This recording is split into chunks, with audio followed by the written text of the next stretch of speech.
আসসালামু আলাইকুম। আমরা আজকে অক্টাল থেকে দশমিকে রূপান্তর শিখব। অক্টাল থেকে কীভাবে দশমিকে রূপান্তর করা যায়। এখানে দেওয়া আছে 25 অক্টাল মান, অক্টালের বেস যেহেতু 8 সেহেতু 25 অক্টাল সংখ্যা একটা, এটাকে ইকুয়াল 10 মানে দশমিক মান বাইর করতে হবে। তাহলে আমরা প্রথমে কি করব, প্রথমে এই সংখ্যাগুলো যেগুলো আছে এই সংখ্যাগুলোকে 25কে আমরা প্রথমে দেব 2 ইন্টু অক্টালের বেস হচ্ছে 8 সেহেতু 8 দ্বারা গুণ করব, প্লাস 5কেও 8 দ্বারা গুণ করব। তারপরে আমরা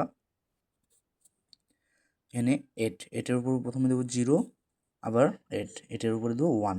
এদিক থেকে আমাদের প্রথমে বাম দিক থেকে ডান দিকে আসতে হবে, 0 1।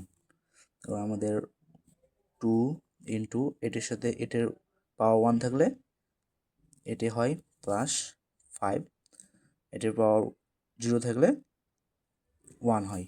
তাহলে আমাদের 2 ইন্টু 8 আর তাহলে হচ্ছে 16 প্লাস 5 ইন্টু 1 হচ্ছে 5 মানে 5 ইকুয়াল 21।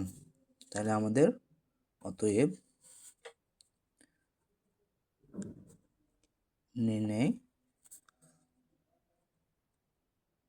দশমিক মান